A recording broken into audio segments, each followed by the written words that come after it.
মই হিমন্ত বিশ্ব শৰ্মা ডাঙৰীয়াক পুনৰবাৰ কৈছো, আপোনাৰ যদি মুছলমানৰ প্ৰতি ইমান ঘৃণা, মুছলমানক মাৰিলেই যদি আপুনি ৰাজনৈতিকভাৱে সুৰক্ষিত হয়, বুকু পাতি দিছো মুখ্যমন্ত্ৰী ডাঙৰীয়া, প্ৰত্যেকজন ব্যক্তিয়ে বুকু পাতি দিব, পুলিচ লগাই গুলি কৰি মাৰি দিয়ক না, যদি আপোনাৰ কম আছে, যদি আপোনাৰ ক্ষমতা ইমান, যদি আপোনাৰ ইমানেই ক্ষমতা লাগে, ইমানেই মাটি আপোনাক লাগে, যদি মুছলমানৰ প্ৰতি ইমানেই ঘৃণা, মুছলমানক মাৰিলেই যদি আপুনি স্বৰ্গ পায়, মুছলমানক মাৰিলেই যদি আপুনি দিল্লীত যায় প্ৰধানমন্ত্ৰী হ'ব পাৰে, তেনেহ'লে আহক মুছলমানক গুলি কৰি মাৰি শেষ কৰি দিয়ক।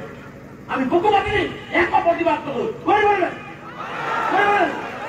কাৰণ আমি বিচাৰিছো কুকুৰ মেকুৰীৰ দৰে জীয়াই থকাতকে লাগিলে এদিন জীয়াই থাকিম, বাঘৰ দৰে জীয়াই থাকিম, আমাৰ অধিকাৰ লৈ জীয়াই থাকিম, আমাৰ নাগৰিকত্ব লৈ জীয়াই থাকিম, আমি সন্মানেৰে জীয়াই থাকিম, এইটো আমি বিচাৰিছো, এইটো আমি বিচাৰিছো।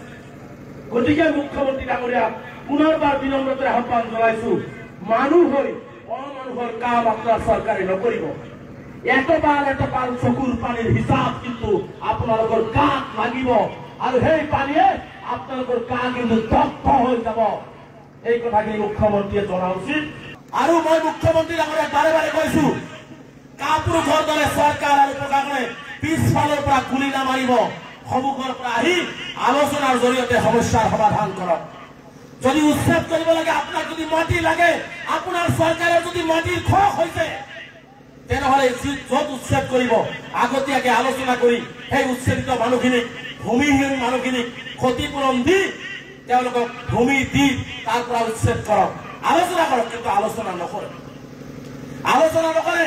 তেওঁ দিল্লীত দেখাব লাগিব, মুম্বাইত দেখাব লাগিব যে মই হিন্দুৰ মানুহ, হিন্দুৰ ৰজা।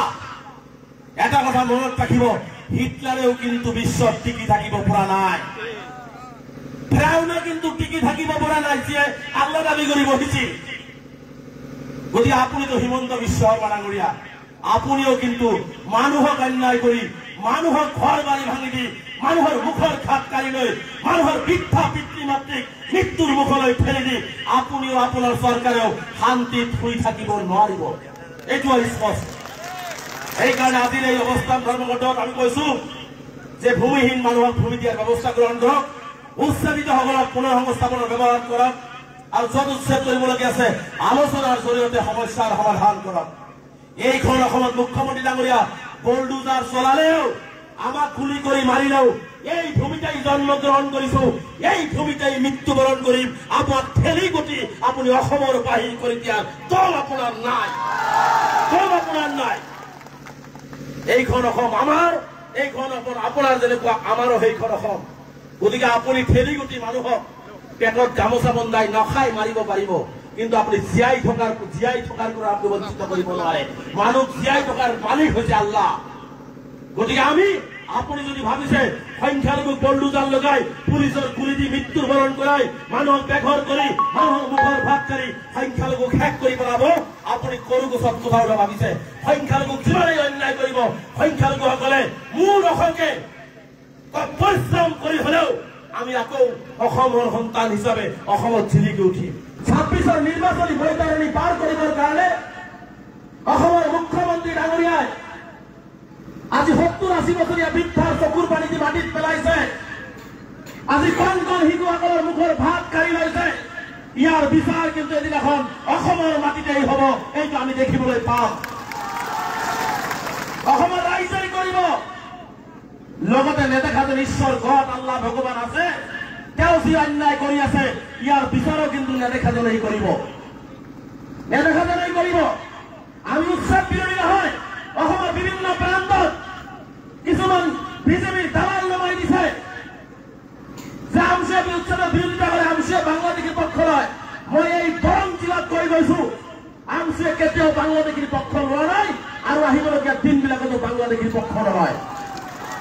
1971 চনৰ 25 মাৰ্চৰ পিছত কোনো মুছলমান বাংলাদেশী যদি আছে, হিমন্ত বিশ্ব শৰ্মা দেখুৱাই দিয়ক, বুকুত ধৰি বাংলাদেশ বৰ্ডাৰ পাৰ কৰি দায়িত্ব আমচুৱে ল'ব। কিন্তু 71 আগৰ মানুহৰ গাত হাত দিব, এইটো সহ্য কৰা নহ'ব। 71 আগৰ মানুহৰ গাত হাত দিব, এইটো সহ্য কৰা নহ'ব। আজি মুখ্যমন্ত্ৰী ডাঙৰীয়াৰ বুকুত সাহস নাই, আজি মুখ্যমন্ত্ৰী ডাঙৰীয়াৰ বুকুত সাহস নাই 71 পিছত বাংলাদেশী অসমৰ পৰা খেদিবৰ কাৰণে।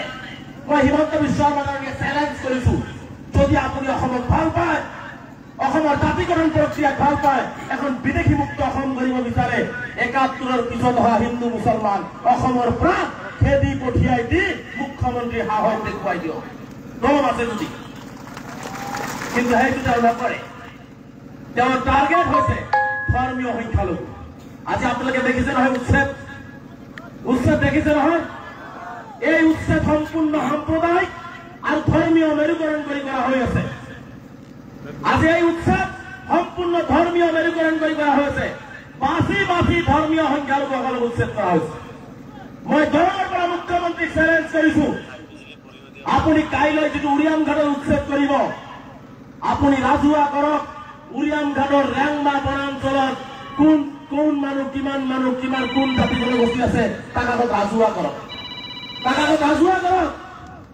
যদি ফৰেষ্ট হয় ফৰেষ্টত যদি মুছলমান থাকিব নোৱাৰে ফৰেষ্টত বেলেগও থাকিব নোৱাৰিব নহয় অসমৰ বিভিন্ন প্ৰান্তত কিছুমান বিজেপিৰ দালাল নমাই দিছে যে আমচুৱে উচ্ছেদৰ বিৰোধিতা কৰে আমচুৱে বাংলাদেশীৰ পক্ষ লয় মই এই দৰং জিলাত কৈ গৈছো আমচুৱে কেতিয়াও বাংলাদেশীৰ পক্ষ লোৱা নাই আৰু আহিবলগীয়া দিনবিলাকতো বাংলাদেশীৰ পক্ষ নলয় 1971 চনৰ 25 মাৰ্চৰ পিছত কোনো মুছলমান বাংলাদেশী যদি আছে হিমন্ত বিশ্ব শৰ্মা দেখুৱাই দিয়ক বুকুত ধৰি বাংলাদেশ বৰ্ডাৰ পাৰ কৰিয়াৰ দায়িত্ব আমচুৱে ল'ব কিন্তু 71ৰ আগৰ মানুহক গাত হাত দিব এইটো সহ্য কৰা নহব 71ৰ আগৰ মানুহক গাত হাত দিব এইটো সহ্য কৰা নহব আজি মুখ্যমন্ত্ৰী ডাঙৰীয়াৰ বুকুত সাহস নাই আজি মুখ্যমন্ত্ৰী ডাঙৰীয়াৰ বুকুত সাহস নাই 71ৰ পিছৰ বাংলাদেশী অসমৰ পৰা খেদিবৰ কাৰণে মই হিমন্ত বিশ্ব শৰ্মাকে চ্যালেঞ্জ কৰিছো